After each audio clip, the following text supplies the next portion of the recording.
The doctors had no more answers, but she wasn't ready to accept that. That night felt different, not because something changed, but because she decided she wouldn't leave her child's side, no matter what. And what happened after that night changed everything.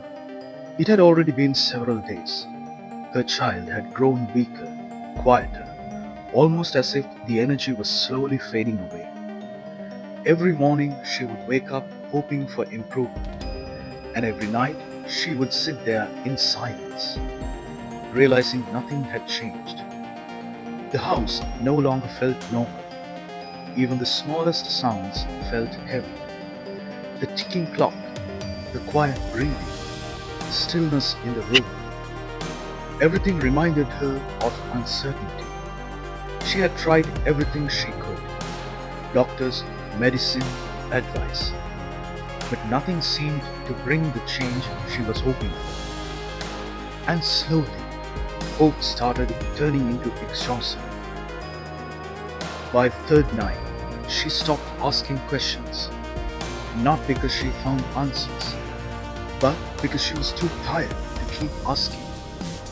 She would just sit beside the bed, holding her child's hand, watching every small breath, hoping it would stay steady. There were moments she would step outside the room, just to take a breath, just to hold herself together. And in those moments, she felt something she didn't say out loud. Fear. Not loud fear, but quiet fear. The kind that sits inside you and doesn't leave. That night, everything felt heavier than before. And for the first time, she realized something painful. She didn't have control over this. Not anymore. That night, she didn't try to fix anything anymore. She didn't search for answers. She didn't make calls. She didn't check anything again. She simply sat down beside her child and stayed. No distractions, no noise, just silence.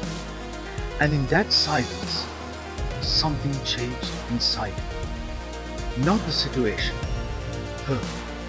She closed her eyes, not asking for a miracle, not demanding anything, just speaking from the only place she had left: honesty.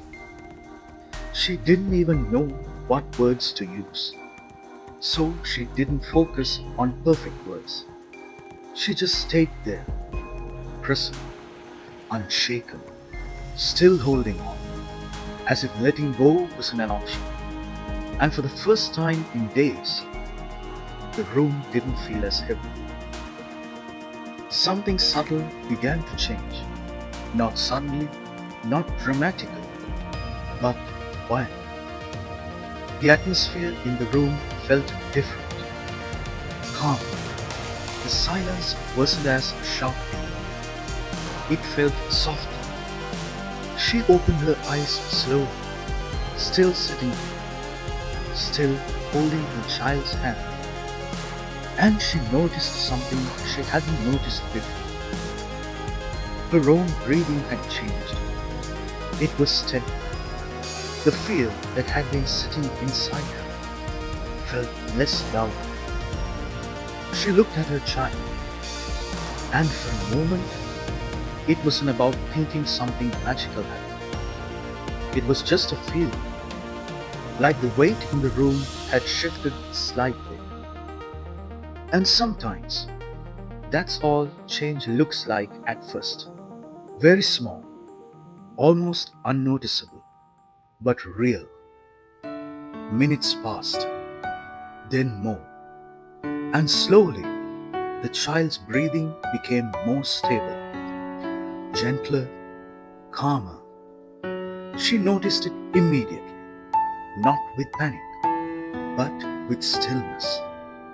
She leaned closer, watching carefully, afraid to assume anything too fast.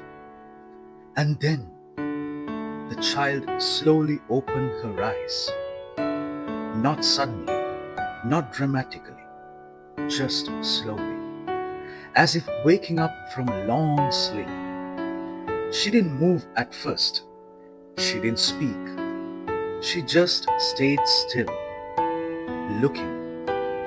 And then tears came. Not loud tears, quiet ones. The kind that carry everything you couldn't say for days. She held her child's hand tighter, like she was afraid the moment might disappear. But it didn't. It stayed. In life, not every answer comes loudly. Not every change arrives the way we expect. Some nights don't change because everything suddenly becomes perfect. They change because someone refuses to give up in silence. And sometimes that's enough to change everything that follows.